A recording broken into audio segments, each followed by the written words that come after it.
어디로 가라? 그 하나님의 음성을 듣는다는 사람들이 의외로 많이 있습니다. 사사건건 하나님께 질문을 하고 그리고 하나님의 음성을 그 계시를 받아서 움직인다고 하는 그런 간증을 하는 이들을 많이 보았습니다. 어떤 중요한 일을 결정할 때 목회자가 성경 말씀에 근거하여 권면을 해주어도 결론은 기도해보고 본인이 결정하겠다는 거예요. 기도해보고 결정하겠습니다. 자, 이러한 분들은요, 그분들이 거룩한 생애 속에 들어간 것도 아닙니다. 성결한 삶을 추구하는 분들도 아니에요. 구별된 그런 생애를 살아가는 사람도 아닙니다.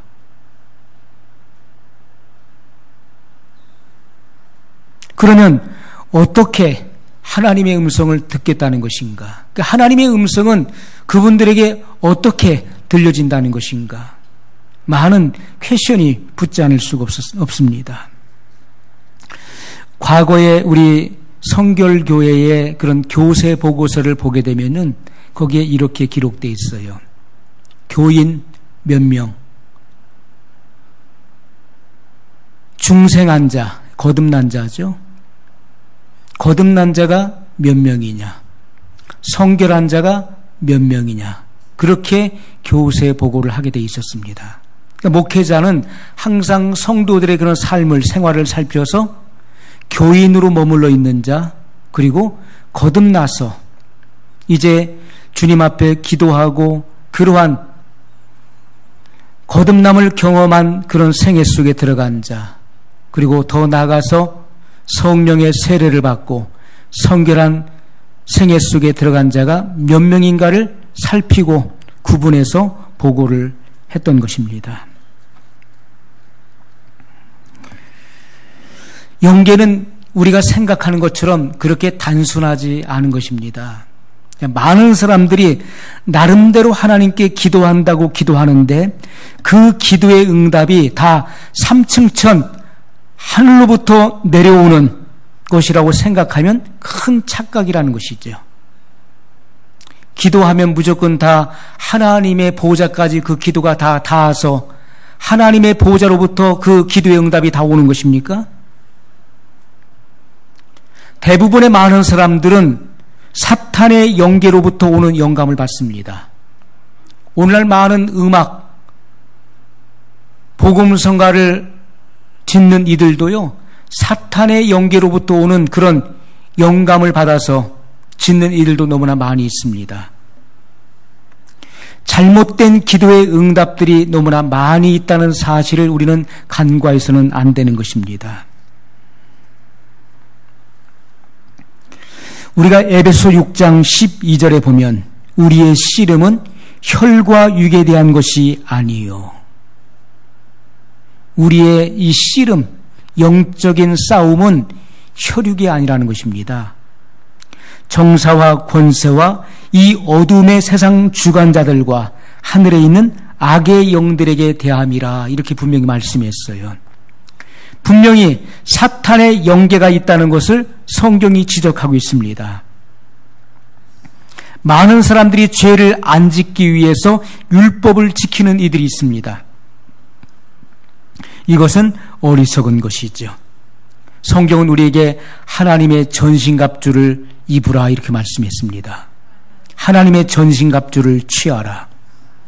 구원의 투구를 써야 됩니다. 의의 흉배를 붙여야 됩니다. 진리의 허리띠를 띠어야 되는 것이고 평안의 복음으로 예비한 신을 신어야 됩니다.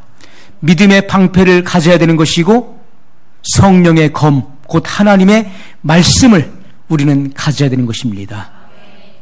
여러분, 우리가 손에 검을 가지고 있을지라도 이 검을 다루는 방법을 모른다면은 영적 전쟁에서 패할 수밖에 없는 것입니다. 그러므로 우리는 검을 다루는 검술을 배워야 되는 것입니다. 하나님의 말씀을 어떻게 우리 삶 속에서 적용하는지, 이 말씀을 어떻게 우리가 사용하는 것인지를 우리는 배워야 되는 것입니다. 검수를 배워야 된다는 거예요. 적재적소에서 이 말씀은 적의 심장을 찌르는 그런 강력한 무기가 되는 것입니다. 이 6가지의 이 전신갑주를 무장하는데 5가지는 방어용 무기지만은 그러나 성령의 검 하나님의 말씀은 공격용 무기에 해당이 되는 것입니다. 우리는 하나님의 말씀을 통해서 사물을 분별하고 식별해내고 하는 것입니다. 그렇기 때문에 하나님 말씀으로 무장하지 않으면 안 되는 것이죠. 여러분, 우리가 다니엘서에 보면은 다니엘이 그 받은 그 계시와 환상을 그 풀기 위해서 하나님께 기도를 드렸습니다. 그 기도가 그렇게 오래 갈 줄을 몰랐었던 것, 그 기도의 응답이 오래 갈 줄을 몰랐었던 것이죠. 성경은 우리에게 그렇게 기록하고 있습니다. 다니엘이 기도를 시작한 날로부터 그 기도가 하나님 앞에 상달되었다라고 말씀하고 있어요. 다니엘이 기도를 시작한 그날에 그 기도는 이미 하나님 앞에 상달되었고 하나님께서는 즉시로 가브리엘 천사에게 명령하여 이 환상의 비밀을 다니엘에게 풀어줄 것을 명령했습니다. 가브리엘 천사가 빨리 날아서 다니엘에게 오는데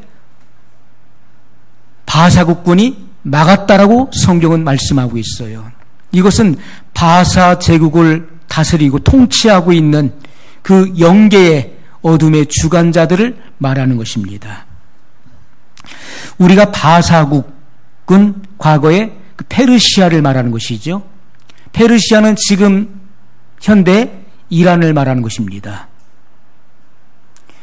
자, 지금의 이 이란은 이스라엘의 적대국이죠.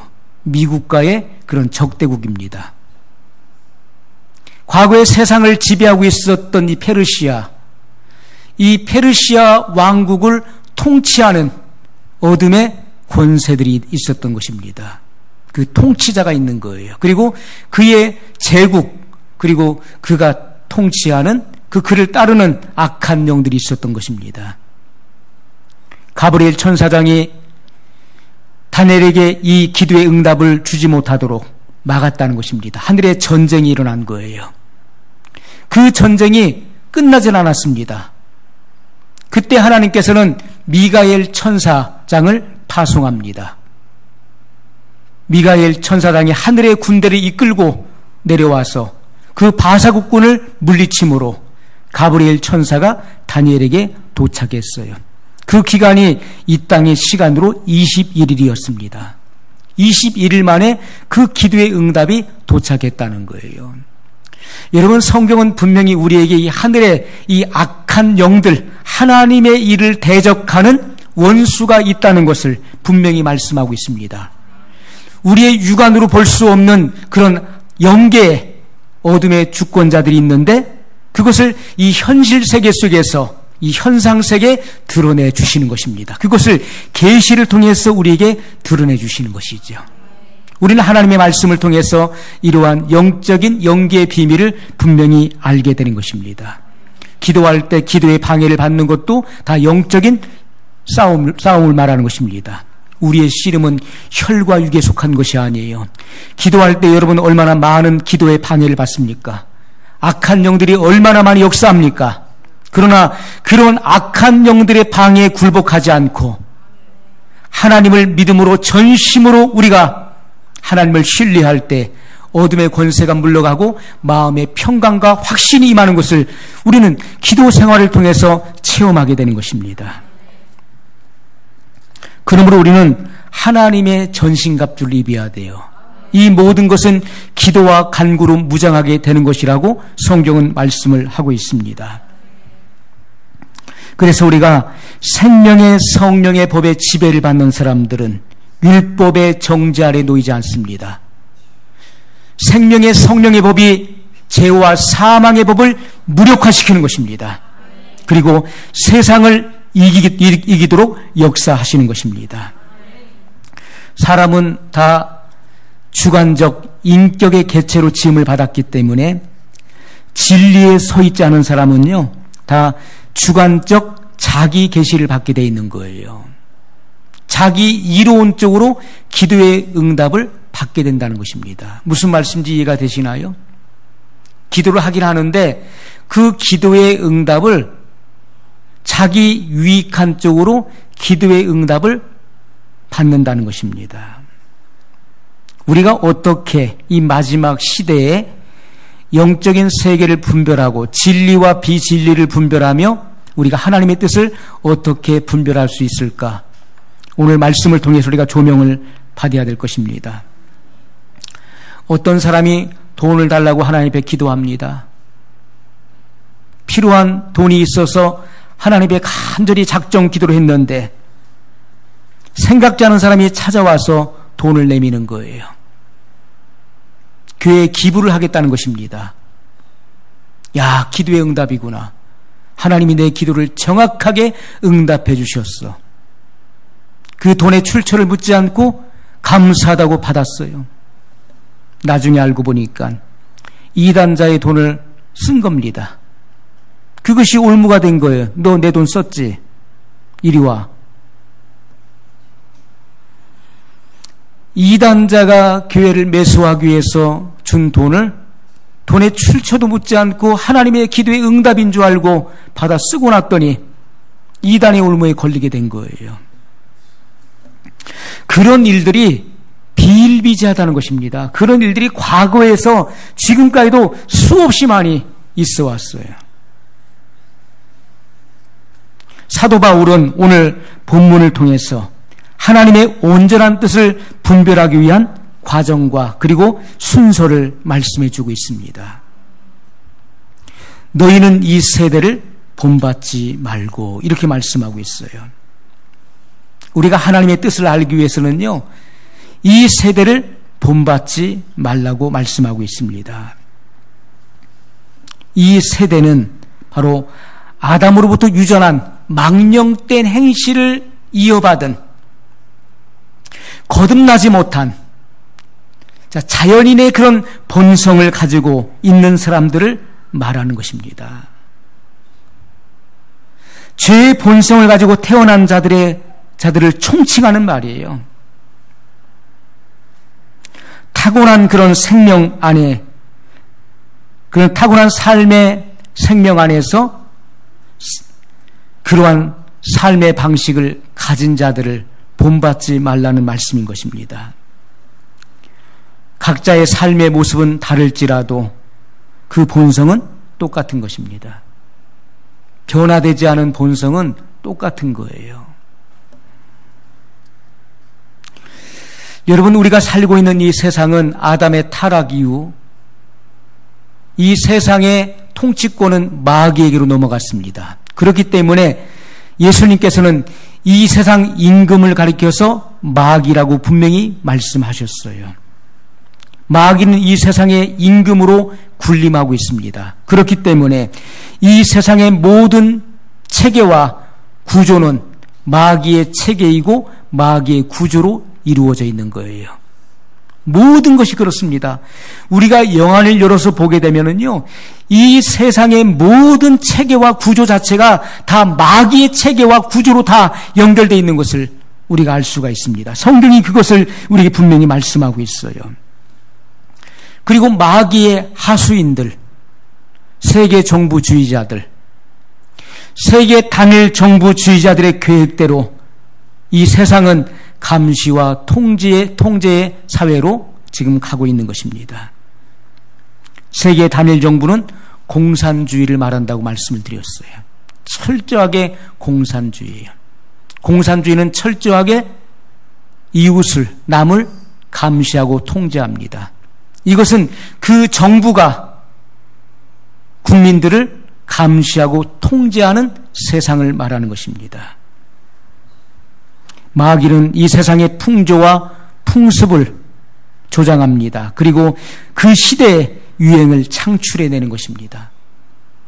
그러므로 성경은 우리에게 분명히 말씀하고 있어요. 너희는 이 세대를 본받지 말라.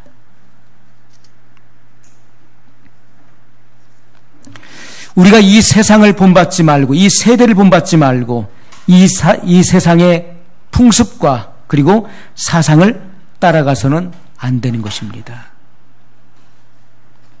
세상 사람들이 하는 말과 그리고 생각의 패턴 그리고 행동을 따라가서는 절대로 안 된다는 거예요. 많은 사람들이 이 세상의 이 시대의 풍조에 밀려서 이 세상의 유행을 따라갑니다. 세상 사람들이 하고 있는 그런 관념과 그러한 사상을 본받습니다. 그러한 생각의 그런 패턴을 따라가고 그들의 유행어를 쫓아가는 이들이 얼마나 많이 있습니까? 주님은 그러한 것들을 따라가지 말라고 말씀하고 있어요. 여러분, 우리가 산상수훈을 통해서 예수님께서 하신 말씀이 무엇입니까? 너희는 염려하지 말라. 너희는 아무것도 염려하지 말라는 게, 염려라고 하는 것은요, 양쪽에서 잡아당기는 것을 의미하는 거예요. 양쪽에서 잡아당겨 보십시오. 그러면 고통이 임하는 것이죠. 양쪽에서 나를 찢기 위해서 잡아당기게 되면은 그 사람에게는 극한 고통이 오는 거예요. 염려는 고통을 만들어내는 것입니다. 무엇을 먹을까? 무엇을 마실까? 무엇을 입을까? 우리가 의식주를 염려하는 그 자체가 바로 불신이에요. 공중을 나는 새를 보아라 말씀했어요. 새가 날아가는 모습을 가리키면서 공중을 나는 새를 보아라. 저 많은 새들을 누가 먹이시느냐? 매일같이 매일매일 이 많은 수를 세할 수 없이 많은 이 새들을 사람들이 먹이를 주어서 기르느냐? 그렇지 않다는 것이죠. 그 새의 숫자를 헤아릴 수도 없는 것입니다. 이 새들을 창조하신 하나님께서 그들을 먹이시지 않느냐? 들의 백합화를 보아라. 오늘 있다가 내일 아궁이에 던지우는 그런 들풀도 하나님께서 아름다움으로 치장하시고 입히시거든 하물며 너희일까 보냐. 주님께서는 우리에게 시청각 교육을 통해서 분명히 말씀하셨어요. 염려하지 말아야 될 그 이유를, 근본적인 이유를 분명히 말씀해 주셨습니다. 내일 염려는 내일 하라. 오늘 고생은 오늘로 족한 것이다. 내일은 하나님의 시간, 하나님의 그 시간에 속한, 너희가 한 번도 가보지 않은 미지의 세계이기 때문에 하나님께 맡기라는 거예요. 하나님께서 모든 것을 내일에 해결해 주실 것을 믿음으로 너희의 모든 염려를 중단하고 그쳐야 된다는 것을 분명히 말씀하셨습니다. 그런데 사람들은 어떻습니까? 하나님의 말씀을 역행하지요. 염려합니다. 오늘의 일을 염려하고 그리고 아직 다가오지도 않은 미래의 일들을 미리 앞당겨서 염려합니다. 그것이 불신이라는 것을 성경이 분명히 지적하고 있음에도 불구하고 사람들은 내일 일어날 일을, 장래에 일어날 그 일들을 미리 앞당겨서 그 문제를 가지고 현실에 걱정하고 고민하고 있다는 것입니다. 그것이 바로 세상을 닮아가는 것입니다. 이 세대를 본받는 거예요. 이 세상의 구조와 사람들의 사고방식을 우리도 똑같이 모방한다는 것입니다. 이러한 것들은 이방인들이 구한 것이라. 먹고 사는 문제, 생활을 염려하는 것, 이것은 다 부모가 없는 이방인들, 고아들이라 구하는 것이다. 너희는 참 부모, 진짜 하나님이 계시지 않느냐? 여러분, 우리의 아버지가 누구십니까? 바로 이 우주 만물을 창조하신 하나님이 우리의 아버지시라는 거예요. 우리는 그분의 진짜 자녀라는 것입니다. 고아들은 내일 먹고 사는 문제를 염려해야 돼요. 왜? 부모가 없기 때문에요. 내가 그 모든 일들을 다 해결해야 되는 것입니다. 그러나 부모님이 있는 자녀들은 염려할 것이 없어요.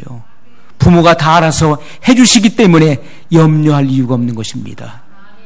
하나님께서 너희의 부모가 되시는데 너희가 염려할 것이 무엇이냐? 그것은 다 세상 사람들이 구하는 것이라 그렇게 말씀했습니다. 그러므로 우리는 세상 사람들이 하는 그 유행어를 따라가서는 안 됩니다.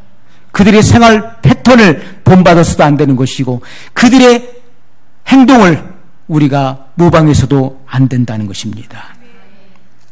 여러분, 각 시대와 세대 속에서 마귀는 사회, 정치, 경제 그리고 문화를 사로잡았어요. 그리고 다스려 왔습니다. 그러므로 우리가 물과 성령으로 거듭나게 되면은 그 나타나는 결과가 무엇입니까? 물과 성령으로 거듭난 사람은요, 가치관의 변화가 일어나는 거예요. 이 가치라고 하는 것은 값어치를 말하는 것입니다. 내가 어떠한 일에, 무엇에 내가 진정한 값어치를 두느냐는 거예요.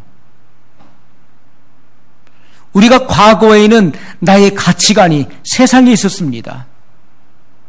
내가 출세하고 세상에서 명예를 얻는 것, 지식을 많이 쌓아서 사람들에게 인기를 얻는 것, 남을 가르치는 것, 부를 축적하는 것, 그리고 세상의 권세를 얻는 것, 그런 것에 가치관을 두고 있었는데 주님을 만난 이후에는 오직 예수 그리스도가 나의 푯대가 되는 것이고 하나님의 나라에 온통 그 시선이 집중되는 것입니다. 나의 모든 보화를 땅에 쌓지 않고 하늘에 쌓게 되는 거예요. 이것은 가치관의 변화가 일어난 것이죠. 우리는 그럼으로써 우리의 이 사고의 사상의 변화, 우리의 가치관의 변화를 통해서 내가 거듭났다는 것을 알 수가 있는 것입니다. 그리고 세계관의 변화가 생기는 것이죠. 하나님께서는 인류 역사를 주관하신다는 거예요. 흥망성쇠가 하나님의 주권에 달려있다는 것입니다. 이 땅에 여러분 태어난 모든 사람들 그리고 성립된 모든 나라들이, 크고 작은 나라들이 하나님 앞에서 하나님께서 창조하신 이 땅에서 일어났다가 망하고 세워졌다가 성립되지 못한 것을 성경이 우리에게 증거하고 있는 것입니다. 하나님은 역사를 주관하시는 분이에요. 이러한 세계관의 변화가 일어나는 것이고 우주관의 변화가 일어나게 되는 것입니다. 이 우주의 모든 생성이 진화론에 근거하지 않고 살아계신 하나님의 그 말씀에 의해서 만물이 창조되었다는 사실을, 이러한 사고를 갖는 것이 바로 우주관의 변화인 것입니다. 이러한 분명한 변화가 일어나는 것입니다. 그렇기 때문에 거듭났다는 거예요. 다시 태어난 사람인 것을 성경이 증거하고 있는 것입니다. 두 번째는 오직 마음을 새롭게 함으로 변화를 받으라고 말씀하고 있어요. 마음을 새롭게 함으로 변화를 받으라. 우리는 위로부터 주시는 새 마음을 받고 거듭나야 되는 것입니다. 새 마음도 하나님이 주시는 거예요. 옛 마음을 가지고는 하나님의 나라가 보이지 않는 것입니다. 새 마음이 주어졌을 때 우리의 마음의 눈이 밝아져서 하나님의 나라를 밝히 볼 수 있는 거예요. 내 안에 하나님의 나라 지점이 이루어진 것을 봤을 때 본점이 있다는 것을 분명히 알 수 있는 것입니다. 우리가 하나님의 나라 천국이 보이지 않는다는 것은, 이 천국이 확신되어지지 않는다는 것은 내 안에 지점이 이루어지지 않았다는 것을 증거하는 것이죠. 하나님의 나라는 여기 있다 저기 있다 할 것이 아니요 너희 속에 있느니라고 분명히 말씀했습니다. 여러분, 하나님의 나라는 말에 있지 아니하고 오직 능력에 있음이라고 말씀했어요. 하나님의 나라가 권능으로 우리 안에 임하실 때, 주님의 통치와 다스림이 내 안에 이루어질 때 의와 평강과 희락을 우리는 누리게 되는 것입니다. 하나님의 나라 천국이 내 안에 이루어진 것을 볼 때 우리는 영원한 천국을 밝히 보게 되는 것이고 그 나라를 소망 삼게 되는 것입니다. 그리고 그 나라를 향해서 우리는 믿음의 행진을 계속할 수 있게 되는 것이지요. 그러나 많은 사람들이 신앙생활을 한다고 하지만은 천국이, 이 지점이 내 안에 이루어지지 않았기 때문에 죽어봐야 한다는 거예요. 가보지 않았기 때문에 가봐야 한다는 것입니다. 여러분, 구원이 이루어진 사람, 매일매일 새로운 구원을 경험하는 사람은, 삶 속에서 구원을 경험하는 그리스도인들은 내 안에 천국을 누리는 사람인 것입니다. 오늘 우리는 주님 앞에 내 마음을 쏟아놔야 돼요. 내 마음을 주님 앞에 온전히 바쳐야 되는 것입니다. 우리의 기도도 마찬가지입니다. 여러분, 한나가 하나님 앞에 어떻게 기도했습니까? 엘리 제사장이 봤을 때 마치 술 취한 여자로 오해받을 만큼 그는 그렇게 기도했어요. 한나가 성전에 들어가서 기도하는데 엘리 제사장이 가만히 지켜보니까 아무 소리도 들리지 않는 거예요. 기도 소리가 들리지 않습니다. 그의 입을 주목해서 보니까 입술만 움직이는 거예요. 입술만 떨리고 있는 거예요. 이 여자가 대낮부터 술에 취해서 성전에 들어왔구나. 그래서 술을 끊으라고 책망을 합니다. 내가 어찌하여 대낮부터 술에 취해서 성전에 들어와서 뭐 하는 것이냐.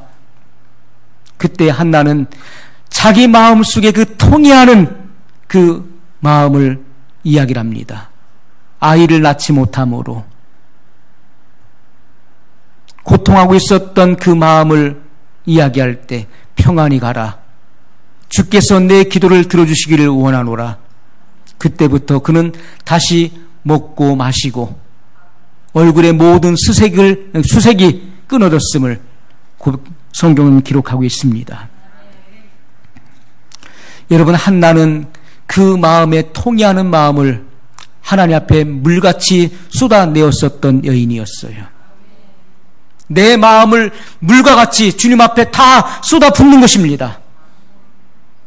그것이 중언부언하지 않는 기도예요. 그것이 간절한 기도입니다. 우리가 찬송가에도 내 마음을 쏟아놓으라. 늘 은밀히 보시는 주님. 오늘 우리는 내 마음을 주님 앞에 물처럼 다 쏟아 놓아야 돼요. 내 마음을 주님 앞에 남김없이 바쳐야 됩니다. 그럴 때 내 마음은 주님의 마음과 일치될 수 있는 거예요. 우리의 뜻이 주님의 뜻에 말없이 복종되어질 때, 그때 비로소 하나님의 뜻이 나를 통해서 성취될 수 있게 되는 것입니다. 오늘날 많은 사람들이 신앙생활을 하면서 내 뜻을 성취하기 위해서 하나님의 뜻을 내 뜻에 갖다 맞추려고 하는 이들이 얼마나 많이 있습니까? 그들의 모든 기도는 다 이기적인 기도예요. 내 뜻을 이루기 위해서 하나님의 뜻이라도 내 뜻에 갖다 맞추려고 하는 그런 이들이 너무나 많이 있다는 것입니다. 어떻게 여러분 큰 그릇이 적은 그릇에 담길 수 있겠습니까? 적은 그릇이 큰 그릇에 담기는 것이죠. 하나님의 거대한 뜻이, 우주를 총괄하시는 그 하나님의 지고한 뜻이 어떻게 이렇게 작은 내 뜻에 담길 수가 있겠습니까? 내 뜻을 포기하고 내 뜻을 하나님의 뜻에 담겨질 수 있도록 해야 될 것입니다. 겟세마네 동산에서 예수님은 기도하실 때, 아버지, 만일 할만하시거든 이 잔을 내게서 지나가게 하옵소서. 이 고난의 쓴 잔을 마시지 않고 십자가를 지지 않고 구속을 이룰 수 있다면 그 길을 열어주시옵소서. 그러나 하나님의 뜻은 너무나 명확했습니다. 십자가를 지라는 것이었어요. 전능하신 하나님, 만물을 창조하신 그런 전지전능한 하나님이라 할지라도 무지한 인간에게 하나님의 그 사랑을 보여줄 수 있는 유일한 길은 십자가 외에는 없었다는 것입니다. 오직 십자가를 통해서만이 하나님의 사랑을 선명하게 보여줄 수 있었던 것이죠. 십자가를 지라. 예수님은 그렇게 기도하셨습니다. 아버지, 내 뜻대로 마옵시고 아버지의 뜻대로 되길 원하나이다. 그리고 주님은 더 이상 묻지 않으셨습니다. 아버지의 뜻을 확인하시고 말없이 십자가를 지고 골고다 언덕에 올라가셨고, 앞에 있는 즐거움을 위하여 현재의 부끄러움을 개의치 아니하시고 십자가에 죽으셨어요. 그러므로 인류의 구속이 이루어진 것입니다. 내 뜻을 주님의 뜻에 맞춰야 되는 거예요. 그것이 성경적인 것입니다. 하나님의 음성을 듣길 원한다면은 하나님의 마음을 알아야 되는 것입니다. 하나님의 마음도 헤아리지 못하는 사람이 어떻게 하나님의 뜻을 알고 기도의 응답을 받는다는 말입니까?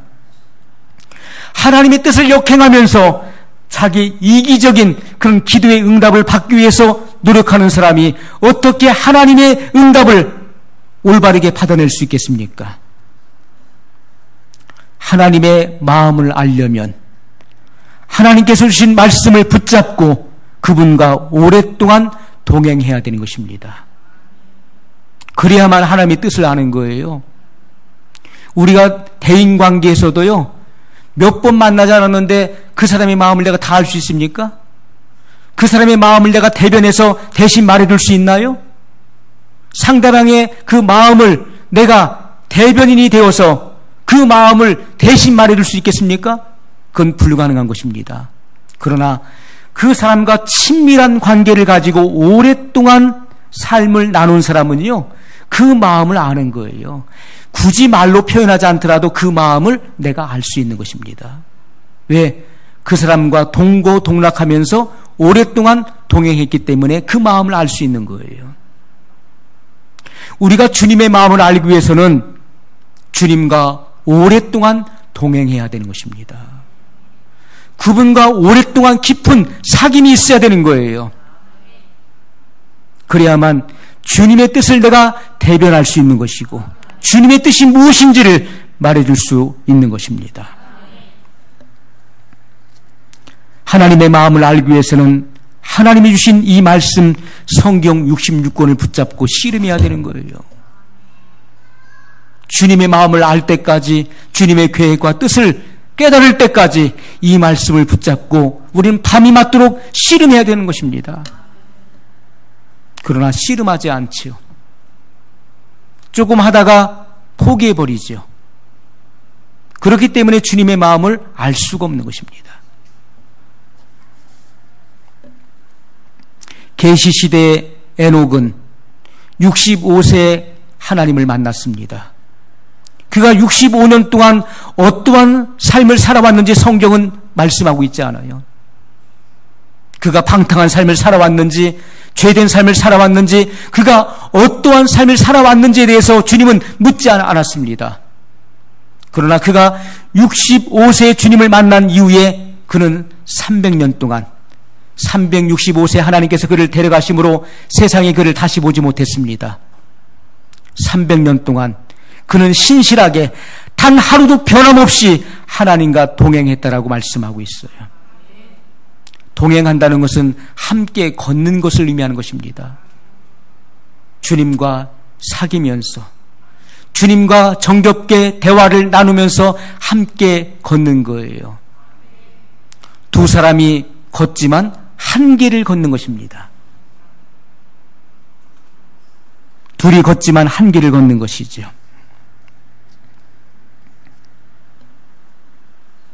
우리가 주님과 동행하면서 하나가 되는 경험 속에 들어가야 되는 것입니다. 그것이 생명연합이에요. 요한복음 15장에 보면 예수님께서는 생명연합을 말씀하셨어요. 나는 참 포도나무요 너희는 가지니 저가 내 안에 내가 저 안에 있으면 그는 절로 열매를 맺는다 이렇게 말씀하고 있습니다. 주님은 너희가 내 안에 거하고 내 말이 너희 안에 거하면 무엇이든지 원하는 대로 구하라. 그리하면 그대로 되리라고 말씀했어요. 여러분 야고보서에 보면 사람이 구하여도 얻지 못하는 것은 정욕으로 쓰려고 잘못 구함이라고 말씀하고 있습니다. 그러나 요한복음에서는 너희가 내 안에 거하고 내 말이 너희 안에 살면 무엇이든지 원하는 대로 왜요? 내가 주님의 마음을 알기 때문에 그런 것입니다. 내가 주님 속에 주님 마음 속에 들어가 봤기 때문에 아는 거예요. 우리는 그 마음 속에 들어가 보지 않으면 그 마음을 알 수가 없는 것입니다. 너희가 내 안에 살고 내 말이 너희 안에 살면 생명연합을 이루었기 때문에 무엇이든지 원하는 대로 구하라. 너희가 내 마음을 알기 때문에 그는 결단코 잘못된 기도를 할 수 없는 것입니다. 주님의 마음을 이해하고 기도하게 될 것입니다. 그렇기 때문에 다 이루어진다라고 말씀하고 있는 거예요. 그때 비로소 우리는 하나님의 음성을 구별할 수 있게 되는 것입니다. 하나님의 말씀은 귀로 듣는 것이 아니라 우리 양심으로 그 말씀을 듣는다는 것을 말씀드렸어요. 성경은 우리에게 여러 종류의 양심에 대해서 말씀을 하고 있습니다. 사람은 자기가 가지고 있는 그 양심에 따라서 그 양심의 소리를 듣게 되는 것임을 성경이 증거하고 있습니다. 성경은 우리에게 악한 양심이 있다고 말씀하고 있습니다. 악한 양심, 또 더러운 양심도 말씀하고 있어요. 또 선한 양심이 있다는 것도 말씀하고 있습니다. 오늘 우리는 내 양심은 어디에 속하는 양심인가를 말씀을 통해서 조명받아야 돼요. 악한 양심인지, 더러운 양심인지, 선한 양심인지, 내가 지금 가지고 있는 내 양심은 어떠한 양심인가를 먼저 우리는 구분할 수 있어야 되는 것입니다. 선한 양심은 하나님을 찾아가는 것을 말하는 것입니다. 여러분, 사람이 어떤 양심을 가지고 있느냐에 따라서 그 양심의 음성은 각각 다르게 들려지는 것입니다. 그러므로 양심에서 나오는 모든 음성을 신뢰할 수 없는 것이죠. 우리 양심은 반드시 예수 그리스도의 말씀으로, 하나님의 말씀으로 씻겨져야 되는 것입니다.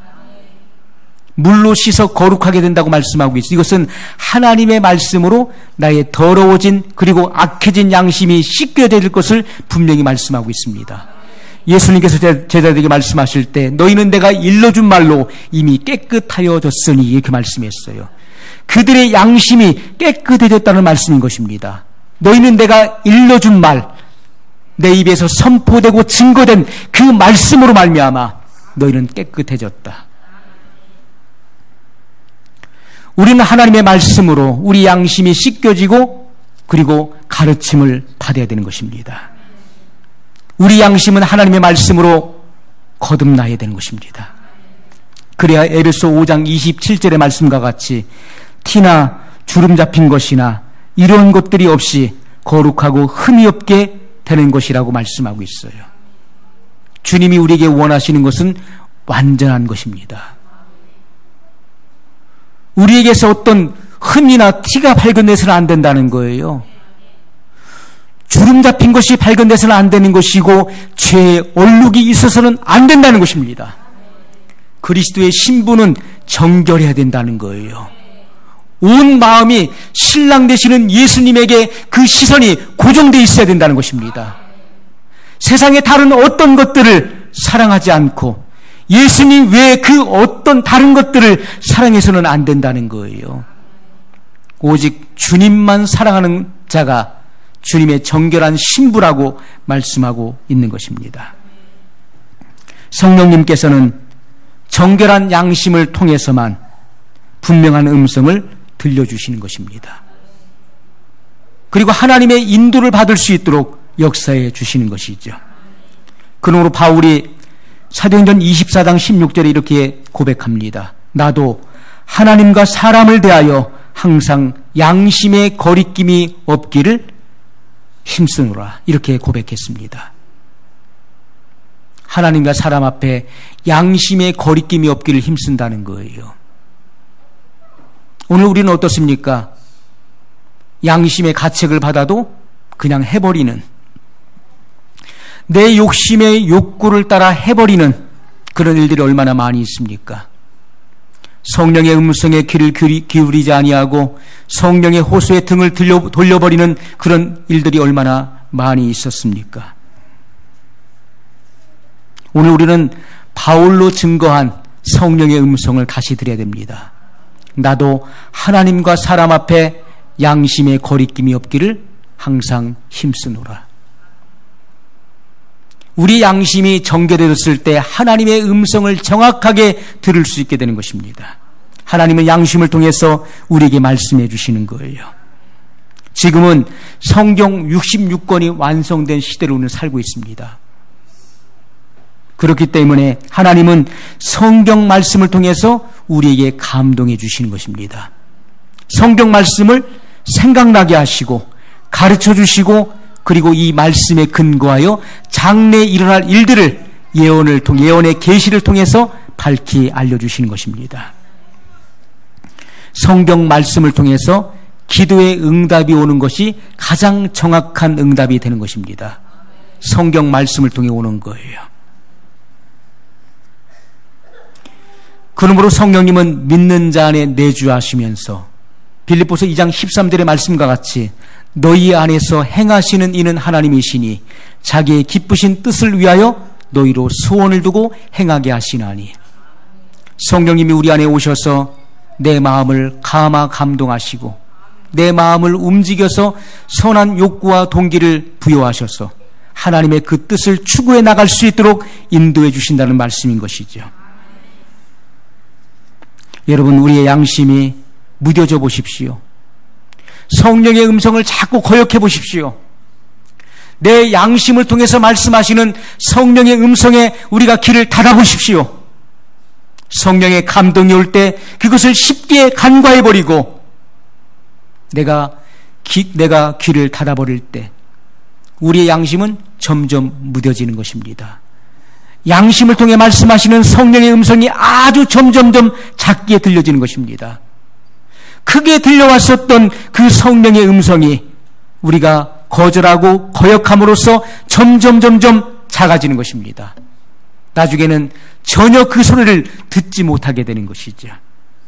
양심이 악해지고 더러워지고 오염되면 하나님의 음성을 전혀 들을 수가 없는 거예요. 그러므로 하나님의 음성이라고 스스로가 속는 것입니다. 자기가 기도해놓고 그것을 자기의 뜻에 맞게끔 갖다 붙이게 되죠. 자기 주관적 계시를 받게 되는 것입니다. 화인 맞은 양심은요, 회개할 수도 없는 것입니다. 하나님이 회개할 기회도 주시지 않는 거예요. 그 양심은 이미 버리운 양심이에요. 그 어떤 죄책감도 느끼지 못합니다. 죄를 지어놓고도 하나님의 말씀의 범주를 벗어나고서도 하나님의 말씀을 내가 역행하는 삶을 살고 있음에도 불구하고 전혀 양심의 가책을 느끼지 못하는 거예요. 그 양심은 이미 화인이 맞았어요. 불도장이 찍혔다는 거예요. 이미 아웃입니다. 그러한 사람은 회개도 할 수 없는 거예요. 구원을 상실해 버리는 것입니다. 마귀는 자기를 광명의 천사로 가장한다라고 성경은 분명히 우리에게 말씀해 주고 있습니다. 그렇기 때문에 많은 사람들이 기도하지만은 그 기도의 응답을 광명의 천사로 가장한 사탄의 영계로부터 사탄의 그런 계시를 받는 이들이 너무나 많이 있다는 것이죠. 오늘 우리는 하나님의 음성과 마귀의 음성을 분별하지 않으면 안 되는 것입니다. 마지막 시대는 분별을 요구하는 시대인 것입니다. 물론 어느 시대, 각 세대 속에서도 그랬지만은 지금 이 마지막 시대의 가장 강권은 우리가 구원의 문제인 것입니다. 구원관이 잘못되면요, 신앙 모든 자체가 다 파괴되는 것입니다. 신앙관이 다 무너지는 거예요. 구원관은 모든 신앙의 기초가 되는 것입니다.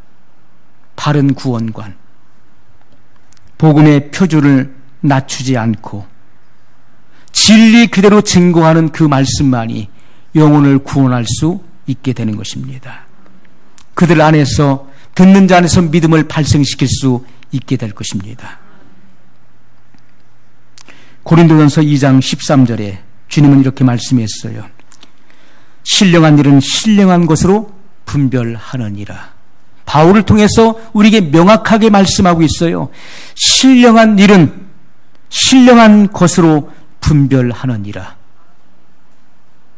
영에 속하는 모든 체험들은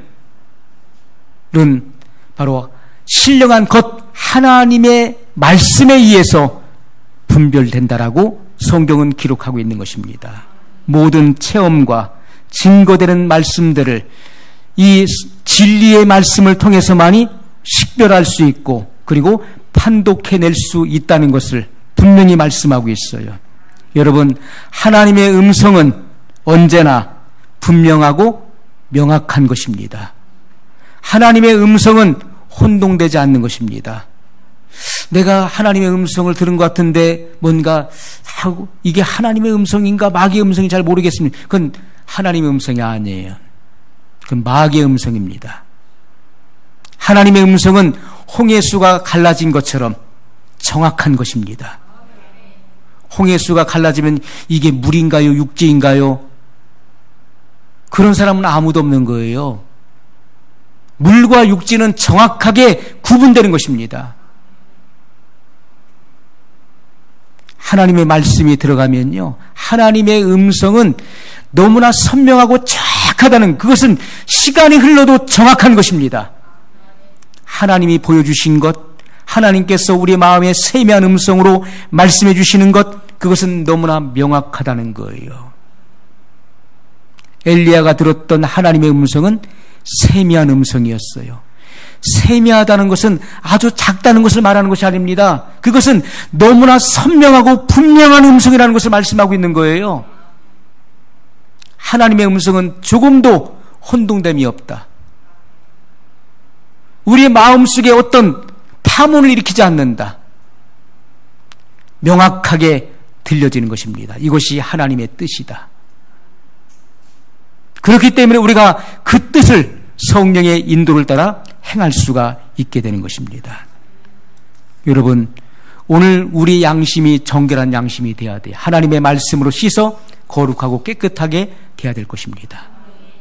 그래야 우리는 성경을 통해 우리 양심에 말씀하시는 하나님의 음성을 정확하게 듣고 그 뜻을 우리가 식별해내고 그 뜻을 추구해 나갈 수 있게 될 것입니다.